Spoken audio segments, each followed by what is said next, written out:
बेटा आज हम बात करेंगे स्ट्रक्चरल आइसोमेरिज्म के बाद। स्ट्रक्चर का मैंने प्राइमरी नॉलेज दिया हूँ आपको, समझ में आ रहा है। कीटो इनाल टाटोमेरिज्म वगैरह दिए हम लोगों ने। ध्यान दे यार, आज हम बात करेंगे स्पेस आइसोमेरिज्म। क्या बेटा? Stereo isomerism high standard isomerism है। ज़्यादातर क्वेश्चन इसी से आते हैं मेडिकल जेई वगैरह में। समझ में आ रहा है तो अच्छे समझना। स्पेस या स्टीरियो आइसोमेरिज्म, तो बेटा ये स्पेस या स्टीरियो शब्द है क्या, पहले इसको क्लियर कर ले आप। देखिए बेटा, ये जो कार्बन एटम है in any organic molecule, okay, in any organic molecule, चाहे वो एल्केन हो, एल्कीन हो, एल्काइन हो, या इनके डेरिवेटिव्स हो, या फंक्शनल ग्रुप ऑर्गेनिक कंपाउंड हो, किसी भी ऑर्गेनिक मॉलिक्यूल में जो कार्बन एटम है, टारगेट कार्बन एटम, जैसे बेटा कोई भी कार्बन एटम ले लो, जैसे मैंने फॉर एग्जांपल ये कार्बन एटम है, कोई भी यहाँ से सिलेक्ट कर लो आप, ठीक है। तो कोई एक कार्बन एटम या कोई भी किसी को भी सिलेक्ट कर सकते हैं आप। तो बेटा कार्बन एटम के अराउंड ये जो 3D स्पेस है, कौन सा स्पेस बेटा? ये 3D स्पेस है, इसी को स्टीरियो एरिया बोलते हैं। कौन सा एरिया बेटा?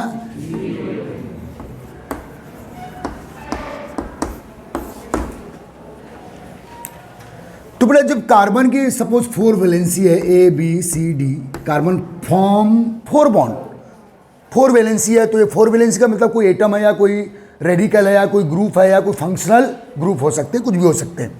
तो याद रखना बेटा, around the carbon atom, around the when isomerism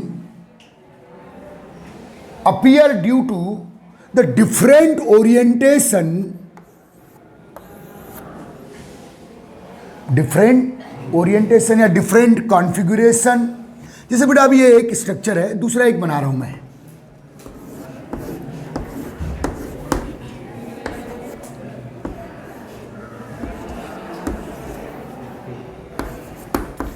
अब देखिए इन दोनों स्ट्रक्चर में क्या डिफरेंस है, देखिएगा आप क्या बोलेंगे कि बेटा स्ट्रक्चर डिफरेंट, ऐसा बोलेंगे क्या? स्ट्रक्चर या सेम है। देखिए मैं सबसे पहले बेसिक चीज बता रहा हूं, what is a stereo isomerism. Structure आप डिफरेंट बोलेंगे क्या? देखो अभी यहाँ एक ही बाइंडिंग किसके साथ है? सी के साथ। बी की बाइंडिंग किसके साथ है? सी के साथ। सी की बाइंडिंग किसके साथ है? डी की बाइंडिंग किसके साथ है? सी के साथ। यहां भी वही सेम है, बाइंडिंग में कुछ चेंजेस नहीं दिख रहा है। तो काय में चेंज दिख रहा है?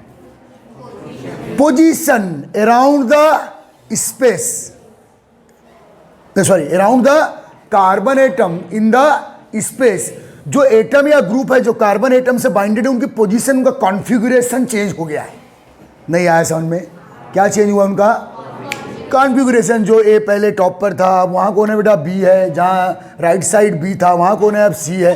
तो मैं बोल सकता हूं they are the stereo isomers. क्या है बेटा ये? मैं इसको ऐसे समझा रहा हूं जैसे A B C D, okay, और ए सी डी बी। ध्यान देना, क्या यहां बाइंडिंग चेंज हुई है? यस हुई है। अरे यहां ए के साथ बी की थी, अब ए के साथ, या सी बी और डी के साथ है, यहां सी डी और, तो ये है बेटा जो मैंने अभी तक आपको स्ट्रक्चरल आइसोमर्स पढ़ाया। क्या पढ़ाया? वो इस टाइप के मान लो, उसमें बाइंडिंग चेंज होती है, फंक्शनल ग्रुप चेंज हो गए, पोजीशन चेंज हो गए, तो क्या चेंज हुई बेटा? बाइंडिंग चेंज होती है। तो ये है बेटा स्ट्रक्चरल आइसोमर जो अभी तक आपने पढ़े। इसमें एटम का बाइंडिंग चेंज हो रहा है। बाइंडिंग कैसे है? यहाँ ए के साथ किसकी बाइंडिंग है? बी की। अब यहाँ ए के साथ किसकी है? सी की। यहाँ सी के साथ पहले बी की थी, अब सी के साथ डी की। तो ये स्ट्रक्चर आइसोमर है। लेकिन अगर मैं ऐसे बताऊं आपको,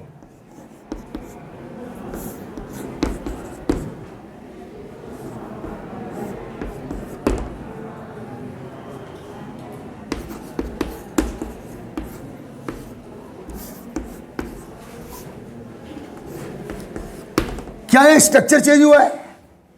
नहीं, केवल कॉन्फ़िगरेशन चेंज हुआ है।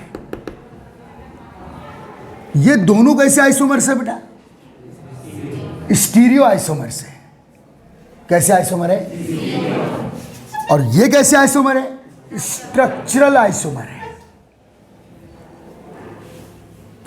यहां बी के अराउंड और सी के अराउंड किसकी पोजीशन? डी और ए की पोजीशन चेंज हो गई। देखो यहां बी के अराउंड और सी के अराउंड डी की भी पोजीशन चेंज हुई है, जो पहले ऊपर था वो क्या हो गया है, नीचे। जो पहले ये ऊपर था अब ये क्या हो गया है, नीचे। तो ये इस टाइप के आइसोमर्स को क्या बोलेंगे आप, स्टीरियो आइसोमर्स। तो स्टीरियो आइसोमर्स में ना तो मॉलिक्यूलर फार्मूला चेंज होता, ना तो स्ट्रक्चर फार्मूला चेंज होता, केवल ओरिएंटेशन चेंज होता है, केवल कॉन्फ़िगरेशन चेंज होता है। वो बोलना नहीं आया समझ में। मॉलिक्यूलर फार्मूला भी सेम है देखो, स्ट्रक्चर फार्मूला भी सेम है देखो, बस क्या चेंज हुआ है, कॉन्फ़िगरेशन चेंज हुआ है। देखो दोनों में डिफरेंस क्या है, केवल कॉन्फ़िगरेशन का डिफरेंस है। इन दोनों में डिफरेंस क्या है, केवल कॉन्फ़िगरेशन का डिफरेंस है around the carbon atom in the space. आ गया समझ में। अच्छे समझना स्टीरियो आइसोमेरिज्म, जबकि यह बेटा स्ट्रक्चर आइसोमेरिज्म। इसमें मॉलिक्यूलर फार्मूला सेम है बट स्ट्रक्चर फार्मूला क्या हो गया है, डिफरेंट, बाइंडिंग चेंज हो गई। आ रहा है समझ में, क्लियर। जैसे हम लोगों ने ऐसे पढ़ लिए थे, ये नॉर्मल ब्यूटेन है फॉर एग्जांपल, अब ये आइसोब्यूटेन है।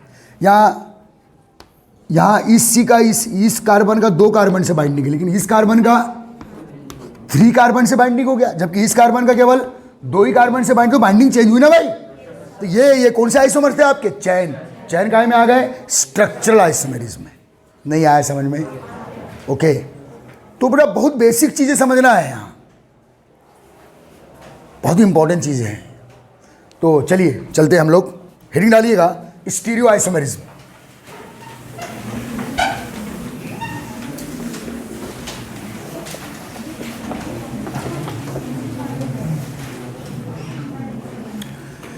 Stereo isomerism,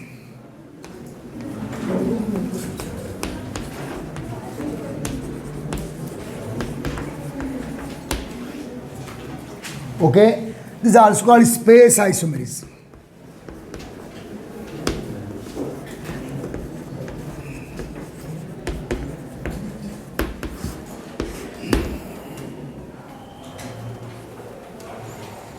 Stereoisomerism, space isomerism.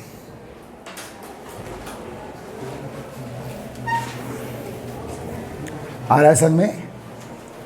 देखिए बेटा, पहले तो ये स्टीरियो स्पेस टर्म को आपको क्लियर करना है। तो क्या है stereo space term, in any organic compound around the target carbon, जिस कार्बन को भी क्या कर रहे हैं आप, टारगेट कार्बन के आसपास का 3D एरिया क्या कहलाता है बेटा, स्पेस। और उस स्पेस में एटम, कार्बन के जनरली कितने वैलेंसी होती है बेटा, 4। कार्बन कितने बॉन्ड बनाता है, 4। समझ में आ रहा है। तो वो सेंटर कार्बन के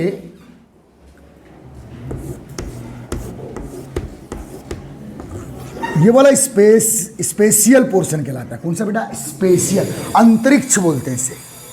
कार्बन एटम के आसपास का 3D एरिया क्या कहलाएगा, स्पेशियल एरिया। कौन सा एरिया बेटा, उस स्पेशियल एरिया में डिफरेंट पोजीशन किसकी, एटम आयन या एटम ग्रुप, एटम या फंक्शनल ग्रुप। भाई कार्बन से क्या अटैच हो सकते हैं, ऑर्गेनिक कंपाउंड में कार्बन से क्या अटैच होते हैं, एटम, हाइड्रोजन एटम है, ऑक्सीजन एटम है, या कोई फंक्शनल ग्रुप है। तो बेटा due to the these isomerism appear due to the, पहले लिखो बेटा, इन ऑर्गेनिक मॉलिक्यूल, पहले बेसिक डेफिनेशन लिखो। इन ऑर्गेनिक मॉलिक्यूल क्या लिख रहे हो उस पर ध्यान देना। इन ऑर्गेनिक मॉलिक्यूल स्टीरियो और स्पेस आइसोमेरिज्म, स्टीरियो और स्पेस आइसोमेरिज्म, स्टीरियो और space isomerism appear due to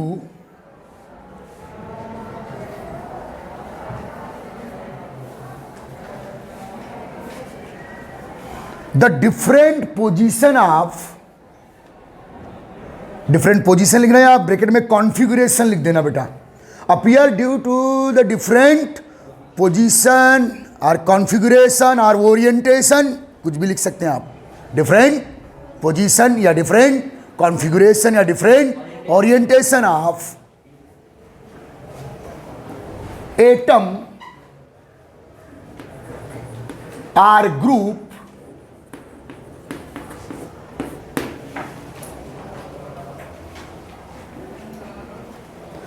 around the carbon atom,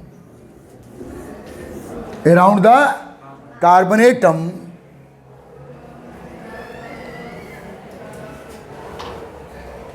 around the, in the space, around the carbon atom in the space. याद रखिए, stereo isomerism अगर सही में समझ में आ गई तो हिपी बुर्रे है, नहीं तो बालाघाट में तो समझ में आती नहीं, किसी को नहीं पढ़ाते ना पढ़ते। ओके, मैं आपको पूरा पढ़ा रहा हूँ ऑल इंडिया कॉम्पिटिशन तक, मज़ा लेना इसका। समझ में आ रहा है? टाइम लगेगा, चलेगा? ध्यान दे इधर। तो बेटा ये जो एटम या ग्रुप हो सकते हैं बेटा, जो किससे बाइंडेड है? Carbon atoms. कार्बन के आसपास का जो 3D एरिया, इसको क्या बोलते हैं बेटा आप? स्पेस।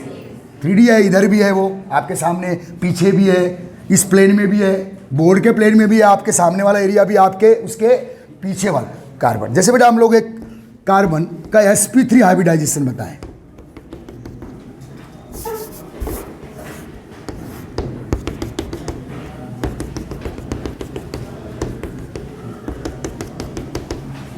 आ रहा है समझ में?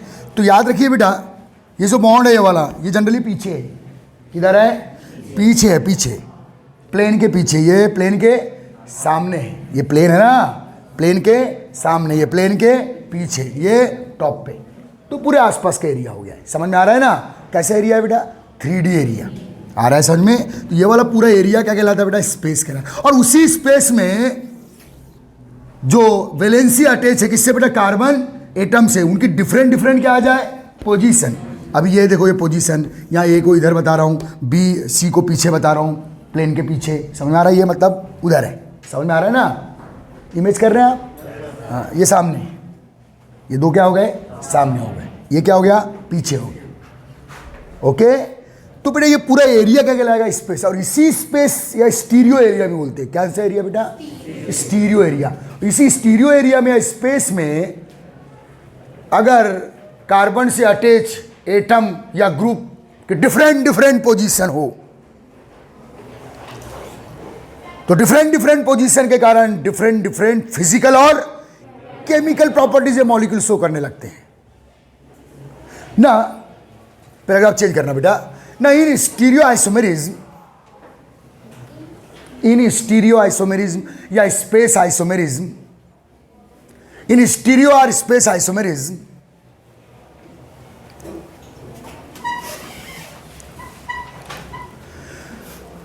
Due to different configuration of atom और ग्रुप, अच्छे समझो बेसिक चीज, ड्यू टू डिफरेंट कॉन्फ़िगरेशन या पोजीशन और ओरिएंटेशन ऑफ एटम और group.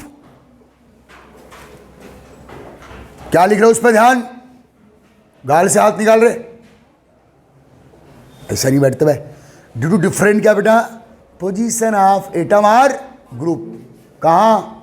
Around the carbon atom in the space. होश में रहे, around the carbon atom in the space.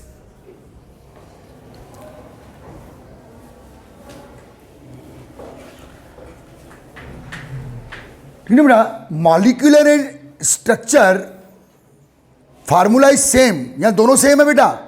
Molecular and structure formula is same. Molecular and, बोलना, यहां दोनों से, जबकि एक मिनट, स्ट्रक्चर आइसोमेरिज्म में क्या था? मॉलिक्यूलर फार्मूला सेम था और स्ट्रक्चर फार्मूला डिफरेंट था। लेकिन इस आइसोमेरिज्म में molecular and structure formula is same. Okay, but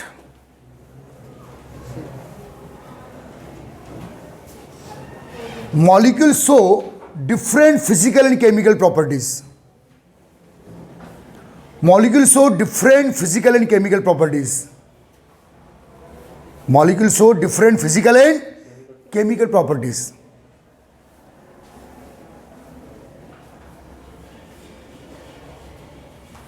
क्या आपको क्लियर हो रहा है? ओके, बाइंडिंग में चेंजेस नहीं है बेटा, केवल पोजीशन में चेंज आ गई है। किसके? जो कार्बन से अटैच एटम या ग्रुप है। जैसे पहले बताया ना भाई, दो स्ट्रक्चर है, ये दो देखो बेटा, समझना अच्छे से। ये ए है, ये बी है, ये सी है, ये डी है। अब यहाँ डी है, ये यहाँ ये है, यहाँ बी है, और ये क्या बेटा सी। देखो पोजीशन चेंज हो गई केवल around the carbon atom in the space. कहाँ चेंज हो गया रे? पोजीशन चेंज हो गई, कॉन्फ़िगरेशन चेंज हो गया। तो हम इन दोनों को क्या बोल सकते हैं बेटा? Stereo isomers. क्या बोल सकते हैं? और ये कई टाइप के हो सकते हैं। आ रहा है समझ में? इसमें आप ये नहीं बोलेंगे कि स्ट्रक्चर फार्मूला चेंज हुआ है, आप क्या बोलेंगे? यार कल पोजीशन या कॉन्फ़िगरेशन या ओरिएंटेशन चेंज हुआ है। वैलेंसी का, वैलेंसी मीन्स ऐसे एटम या ग्रुप जो किससे बाइंडेड है बेटा? कार्बन एटम से। लेकिन केवल इसी इतने से जहाँ भी ए टॉप पर है, यहाँ डी टॉप पर आ गया, ओके, यहाँ सी बॉटम में, यहाँ बी बॉटम में, इतने से चेंज से इनकी फिजिकल और केमिकल प्रॉपर्टीज में डिफरेंशिएशन आने लगते हैं। आ रहा है समझ में? But they are isomers. Molecular formula same है, स्ट्रक्चर फार्मूला सेम है, but they are differentiate to each other according to their physical and chemical properties। आ रहा समझ में बेटा? तो स्टीरियो आइसोमेरिज्म पर मैं बात करता हूं।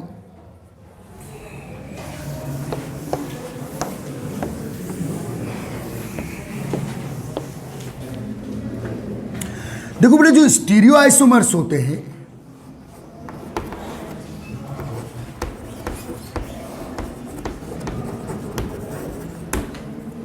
इन्हें बेसिकली हम लोग दो टाइप से बेटा डिफरेंशिएट करते हैं।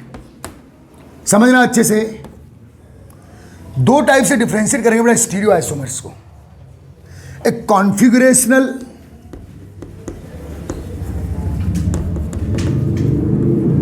और एक कॉन्फॉर्मेशनल। बहुत इजी है, टेंशन मत लो, सब आगे समझ में आएगा। Watch and wait, not wait and watch. पहले वॉच करना है और वेट करना है, खुद ही क्लियर होगा। समझ में आ रहा है? ठीक है। एक कॉन्फ़िगरेशनल और एक क्या बेटा? कॉन्फॉर्मेशनल। आ रहा है समझ में? कॉन्फ़िगरेशनल में जो आइसोमेरिज्म आएगी,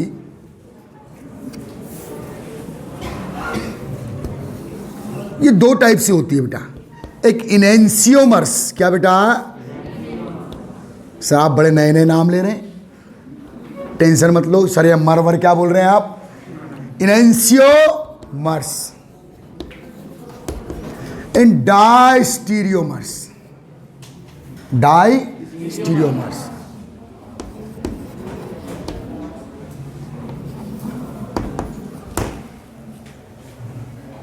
इनेंशियोमर्स एंड डायस्टीरियोमर्स बेटा, जिनमें कॉन्फ़िगरेशन अलग होता है बेटा। कॉन्फ़िगरेशनल वो होती है जिसको आप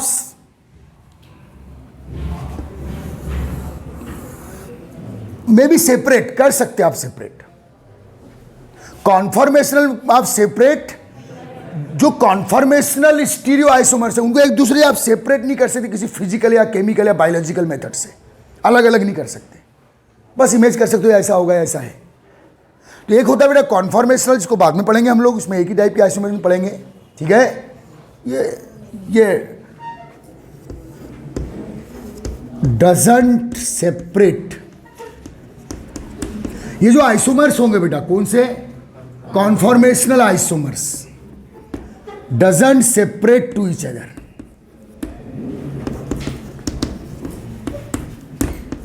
doesn't separate to each other, याद रखना। इनको एक दूसरे से आप सेपरेट नहीं कर सकते। कॉन्फॉर्मेशनल को doesn't separate to each other, ध्यान देना। दो कॉन्फॉर्मेशनल आइसोमर है और कोई लेबोरेटरी मेथड से या फिजिकल या केमिकल या बायोलॉजिकल मेथड से आप इन दोनों को सेपरेट नहीं कर सकते। और इनको बेटा आप कॉन्फ़िगरेशनल क्या होता है? May be separate to each other by any physical, biological और केमिकल प्रोसेस। अलग अलग कर सकते हैं आप। आ रहा है समझ में? May be separate. अब ये दो टाइप के होते हैं बेटा, enantiomer and diastereomers. Enantiomers and diastereomers. देखिए बेटा, ये मेरा पॉम है, हथेली है, ओके। और ये दूसरी हथेली है, ध्यान से अच्छे से। दोनों में क्या, दोनों मिरर इमेज में दिख रही है, मिरर इमेज। अगर इसको आप आईने में देखेंगे तो ऐसी दिखेगी भाई। हाँ, इनको बोलते हैं बेटा क्या, इनैंसियोमर्स। नहीं आया समझ में? Enantiomers are those stereoisomers which found in the mirror image to each other. आ रहा है समझ में? जैसे बेटा ये एक दूसरे के मिरर इमेज में है, इसको आप मिरर में देखें तो ऐसा दिखेगा, या मिरर इमेज करो बीच में, मिरर आपको लगा ना, मैं थोड़ी लगाऊं, ओके है ना इसका मिरर इमेज। हाँ, तो इन आइसोमर्स, इन स्टीरियो आइसोमर्स को क्या बोलेंगे आप? Enantiomers found in mirror image to each other, found in mirror image to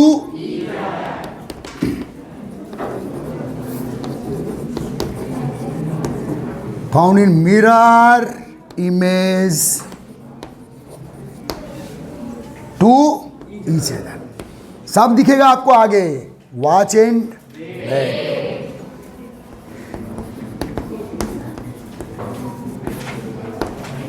और जो डायस्टीरियोमर्स है बेटा, does not found in mirror image, ये एक दूसरे के मिरर इमेज नहीं होते, दर्पण प्रतिबिंब नहीं होते। समझ में आ रहा है?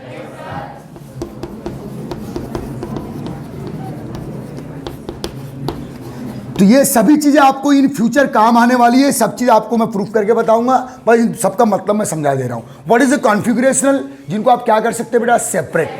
व्हाट इज द कॉन्फॉर्मेशनल, जिनको आप सेपरेट, यहां वेरियस आइसोमर्स को आप एक दूसरे सेपरेट नहीं कर सकते। समझ में आ रहा है ना? उसके बाद में बेटा ये जो कॉन्फ़िगरेशनल होते हैं, ये enantiomers and diastereomers. Enantiomer found in mirror image to each other, इसमें जो दो आइसोमर्स होंगे वो एक दूसरे के क्या होंगे बेटा, मिरर इमेज में होंगे। समझ में आ रहा है? और diastereomers not found in mirror image to each other, okay. तो ये बेसिक क्लासिफिकेशन है किसका बेटा, स्टीरियो आइसोमेरिज्म का। समझ में आ रहा है? क्लियर? अब आगे बात करूंगा, और करूं क्या? नहीं ऐसा बोल दो, मैं तुम्हारा मूड नहीं गया। ए ध्यान दे बेटा, ये साली जड़ी बूटी से परेशान है। ओके, इधर देख, और यहां समझ में नहीं आया तो कहीं नहीं आएगा, लिख के रख ले। ओके, अब बेटा जो एक्चुअल हम लोग आइसोमेरिज्म पढ़ेंगे, स्टीरियो आइसोमेरिज्म में हम लोग क्या पढ़ेंगे बेटा, कॉन्फ़िगरेशनल और कॉन्फॉर्मेशनल। तो पहले क्या पढ़ेंगे, कॉन्फ़िगरेशनल। तो बेटा कॉन्फ़िगरेशनल आइसोमेरिज्म आप इधर क्लासिफाइड कर रहा हूं, सेपरेट होता है एक दूसरे, लिख दिया आपने। यहां जो आइसोमर्स होंगे सेपरेट टू ईच अदर, यहां लिख देता हूं। अब कॉन्फ़िगरेशनल जो आइसोमर्स है उसमें पढ़ेंगे बेटा ज्योमेट्रिकल आइसोमेरिज्म। कौन सी? ज्योमेट्रिकल आइसोमेरिज्म और ऑप्टिकल आइसोमेरिज्म, ओके। ध्यान देना, कौन कौन सी पढ़ेंगे बेटा कॉन्फ़िगरेशनल में, geometrical and optical isomerism, okay. अब थोड़ा केमिस्ट्री का, ऑर्गेनिक केमिस्ट्री का हाई लेवल चलेंगे हम लोग आरएस में, और आपको सब कंपाउंड्स पता हो गए ना, सब समझ में आएगा, ठीक है? ध्यान दो। अब देखिए बेटा जो ज्योमेट्रिकल आइसोमेरिज्म और क्या पढ़ेंगे, ऑप्टिकल। याद रखिए बेटा जो ऑप्टिकल आइसोमर्स होते हैं, क्या या यहां आइसोमेरिज्म शब्द लगा हुआ है, मैं बार बार लिखने की जरूरत नहीं है।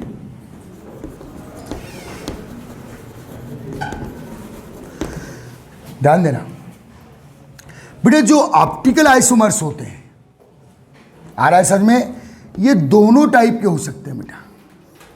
कैसे? इनैंसियोमर्स भी और डायस्टीरियोमर्स भी हो सकते हैं। मीन्स मिरर इमेज में भी हो सकते हैं और मिरर इमेज में नहीं भी हो सकते। ऑप्टिकल आइसोमर दोनों टाइप के होते हैं। और जो ज्योमेट्रिकल आइसोमर्स है बेटा, कौन से? ये वल्ली क्या बेटा, डायस्टीरियोमर्स होते हैं, never found in mirror image. Only diastereomers.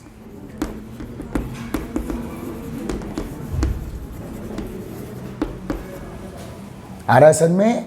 और जो ऑप्टिकल होते ये इनहेंसियोमर्स भी होते, ENAN इनहेंसियो भी होते और डायस्टीरियो भी होते।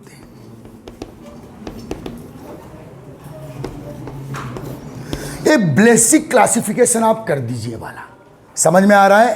तो हमको बेटा कॉन्फ़िगरेशनल में सबसे पहले क्या पढ़ना है? ज्योमेट्रिकल। सेकंड क्या पढ़ना है? ऑप्टिकल। और फिर बाद में क्या पढ़ना है? कॉन्फॉर्मेशनल। सबका बेसिक मीनिंग समझ में आया? देखो stereo isomers are two type. एक क्या बेटा? कॉन्फ़िगरेशनल का मतलब क्या है? जिनको सेपरेट कर सके। कॉन्फॉर्मेशनल जिनको सेपरेट नहीं कर सके। अब ये दो टाइप के होते हैं, इनहेंसियोमर एंड डायस्टीरियोमर। इनहेंसियोमर जो मिरर इमेज में होते हैं, ऐसे दो आइसोमर जो मिरर इमेज में होते हैं एक दूसरे के, समझ में आ रहा है? और जो मिरर इमेज में नहीं होते यार डायस्टीरियोमर। जो ज्योमेट्रिकल आइसोमर्स में दे आर ऑलवेज डायस्टीरियोमर, लेकिन जो ऑप्टिकल आइसोमेरिज्म में आइसोमर्स है वो इनहेंसियोमर्स भी हो सकते हैं और डायस्टीरियोमर्स भी हो सकते हैं। समझ में आ रहा है? तो इन शब्दों को चलो छापो जल्दी फटाफट।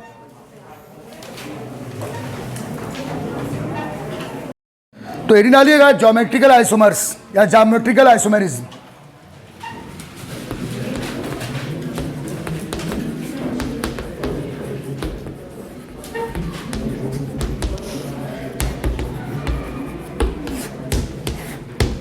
ज्योमेट्रिकल आइसोमेरिज्म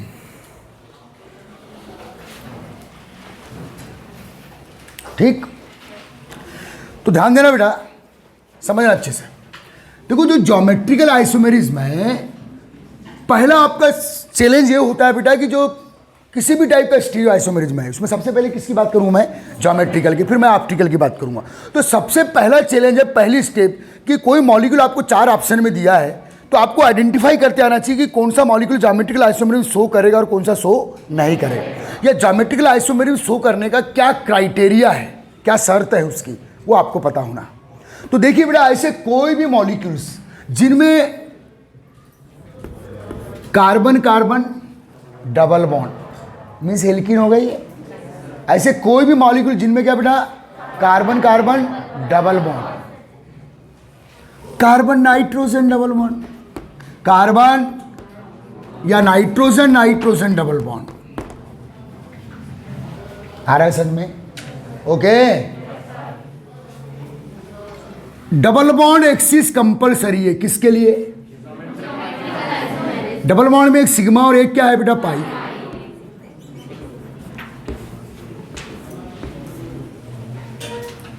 आपको जब मैंने केमिकल बाइंडिंग पढ़ा रहा था, देखो मैंने बोला कि केमिस्ट्री का जो पहले पढ़ी हुई थ्योरियां हैं वो आगे के चैप्टरों में डेली यूज चलती है।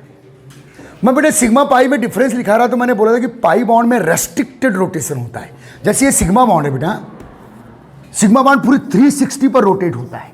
क्यों होता है? क्योंकि सिग्मा बॉन्ड में जो न्यूक्लियर है, न्यूक्लियर एक्सिस है, इसी पर इलेक्ट्रॉन डेंसिटी होती है ना। और पाई बॉन्ड में क्या होता है बेटा? अगर मान लो आप दो एटम के बीच में पाई बॉन्ड बना रहे हैं, ये पाई बॉन्ड है। वैसे पाई बॉन्ड कब आता है? अच्छा, सिंगल बॉन्ड कभी पाई बॉन्ड होता है क्या बेटा? भाई डबल बॉन्ड में एक सिग्मा और एक पाई, तो मैं यहाँ केवल पाई की बात कर रहा हूँ। तो पाई में जो इलेक्ट्रॉन डेंसिटी होती है वो न्यूक्लियस के ऊपर होती है, न्यूक्लियस के ये न्यूक्लियर एक्सिस के ऊपर होती है और न्यूक्लियर एक्सिस के नीचे। तो जो पाई इलेक्ट्रॉन्स है बेटा, जो पाई इलेक्ट्रॉन का क्लाउड है, वो जैसे पाई इलेक्ट्रॉन है ये वाला, तो यहां से यहां रोटेट कर सकता है। इस एक्सिस को क्रॉस, इधर सेकेंड पाई इलेक्ट्रॉन इधर से इधर रोटेट होता है, इस एक्सिस को क्रॉस। जबकि सिग्मा इलेक्ट्रॉन का जो इलेक्ट्रॉन डेंसिटी है वो पर्टिकुलर किस पे होता है बेटा? एक्सिस पर। किस पे होता है? तो जो सिग्मा इलेक्ट्रॉन्स है ऐसा पूरा 360 पर अराउंड द न्यूक्लियर एक्सिस 360 पर ऐसा रोटेट करते हैं। कौन? अब सिग्मा इलेक्ट्रॉन रोटेट कर रहे हैं बोलो, या सिग्मा बॉन्ड रोटेट कर रहा है बोलो, एक ही बात है। वो बोल, सिग्मा बॉन्ड पूरा ऐसे बेटा, जैसे सिग्मा बॉन्ड है तो पूरा 360 पर घूम जाता है ऐसे। Okay okay okay okay. अगर ये पाई बॉन्ड है क्या बेटा? तो ऐसा ऐसा ऐसा ऐसा, लेकिन बस इतना ऐसे ऐसे पूरा ऐसा राउंड, दिस कॉल्ड रेस्ट्रिक्टेड, प्रतिबंधित, prohibited, restricted rotation. Sigma bond 360 पर पूरा रोटेशन करेगा। दिस कॉल्ड फ्री, इसको क्या बोलते हैं? और पाई बॉन्ड, बस बस बस, okay, this called restricted rotation. अगर आप चाहते हो किसी ऑर्गेनिक कंपाउंड में क्या अपीयर हो, ज्योमेट्रिकल आइसोमेरिज्म, तो उस मॉलिक्यूल में रेस्ट्रिक्टेड रोटेशन होना चाहिए। क्या बेटा? ओके ओके, हाँ, तो लिखना geometrical isomerism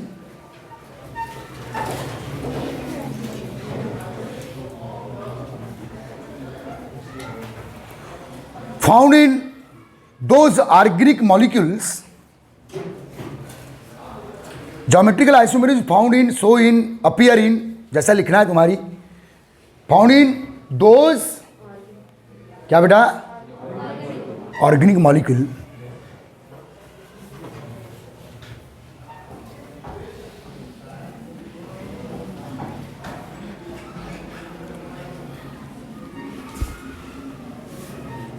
in which double bond axis present, ऐसा लिखना बेटा, double bond axis,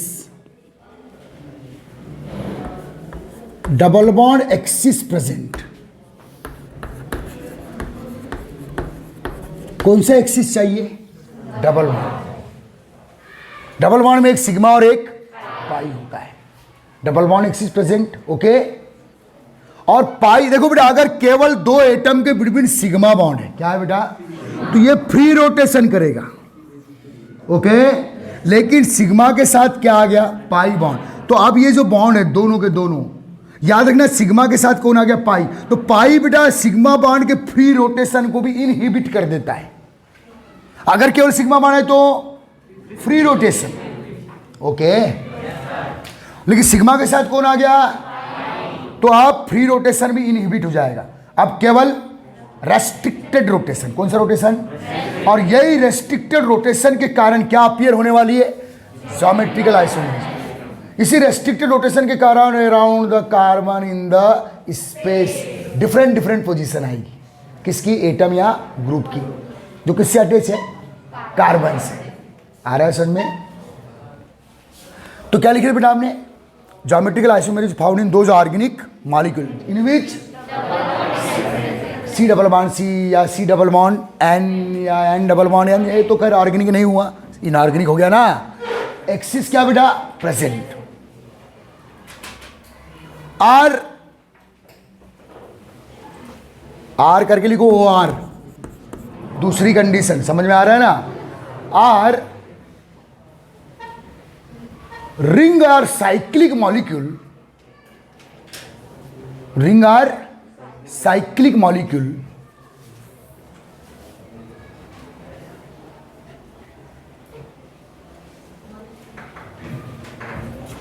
may be so, may be so, may be so geometrical isomerism. चुपचाप लिखो, सब समझा रहा हूं मैं। Ring are cyclic molecule may be so क्या बेटा? Geometrical isomerism. तो देखिए ये जो ज्योमेट्रिकल आइसोमेरिज्म है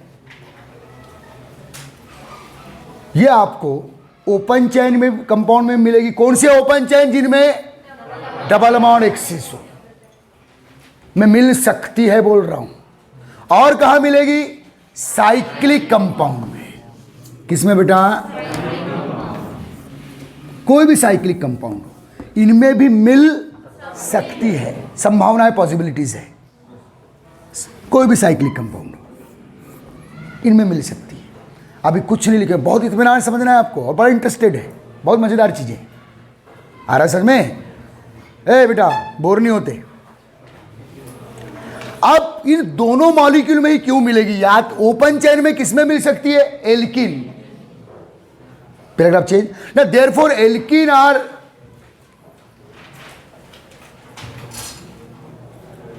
therefore alkenes and cycloalkanes,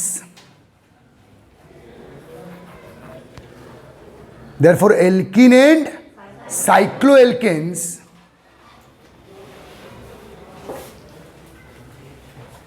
so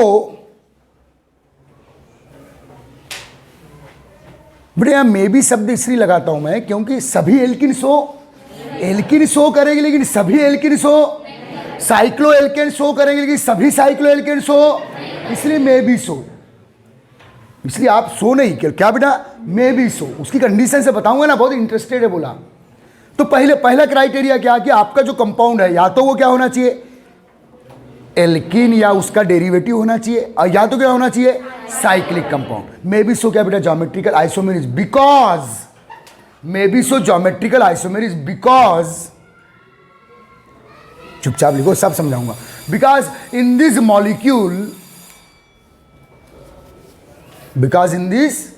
molecule restricted rotation present, because in this molecule क्या बेटा, restricted rotation present in the bond, restricted rotation present। अब समझना बेटा, बस 5 मिनट लूंगा, मुझे भी आज थोड़ा ठीक नहीं लग रहा है तो मैं जल्दी क्लास छोड़ूंगा, लेकिन थोड़ा समझा के। तो कौन शो करते हैं, देखो बेटा ये मॉलिक्यूल शो कर सकते हैं, कार्बन की ये वैलेंसिस है, इससे अभी क्या अटैच करूंगा, एटम या ग्रुप, वो बात की बात है। ये मॉलिक्यूल शो कर सकते हैं, ओके, और ये मॉलिक्यूल शो कर सकते हैं। आगे नेक्स्ट पॉइंट लिखना बेटा, पॉइंट लिखते जाओ, आपको मैं बहुत डिटेल और बहुत बारीकी समझा रहा हूं। 2 मॉलिक्यूल मिल गए, लिखना बेटा, geometrical isomerism is the properties of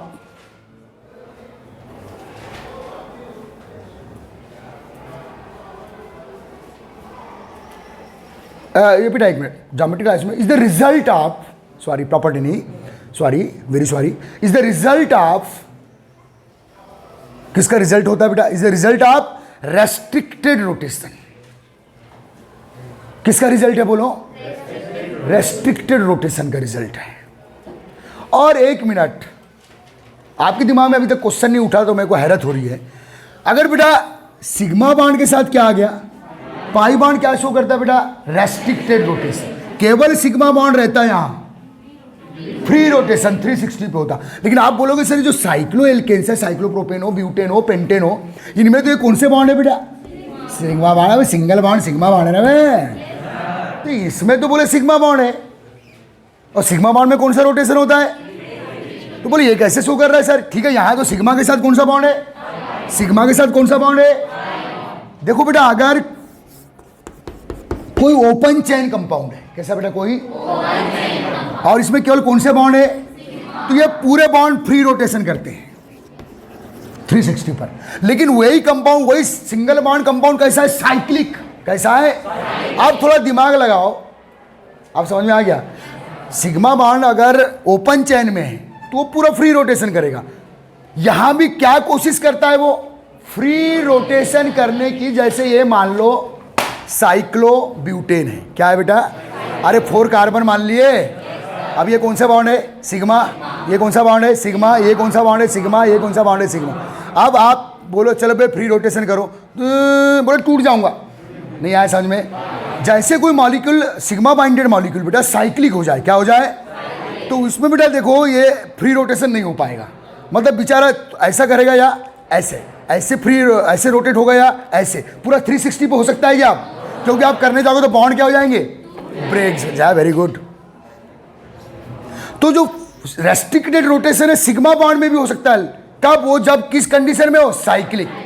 समझ में आ रहा है बेटा, जैसे ये साइक्लोप्रोपेन है, इसको क्या मान लो, साइक्लो ब्यूटेन, अरे ब्यूटेन है ना भाई, हर एंगल पे कोने पे 4 कार्बन मान लिए, तो ये घूमना चाह रहा है कौन, ये सिग्मा बॉन्ड सामने वाला मान लो, कितने पर, 360 पर, तो स्ट्रेन आ जाएगा, अरे ऐठन आ जाएगी, तनाव आ जाएगा, बॉन्ड टूट जाएगा। इसलिए बेचारे मजबूरी में साइक्लिक कंपाउंड में जो सिग्मा बॉन्ड है वो भी क्या करता है, रेस्ट्रिक्टेड रोटेशन। अगर ओपन चेन में होगा तो क्या करेगा बेटा, फ्री रोटेशन। नहीं आया समझ में, तो याद रखना ये एक्चुअल जो है बेटा ज्योमेट्रिकल आइसोमेरिज्म रेस्ट्रिक्टेड रोटेशन का रिजल्ट है, किसका, और वो कहां कहां होगा, C double bond C axis में due to presence of pi bond, and cyclic compound में due to presence of strain, तनाव आ जाएगा,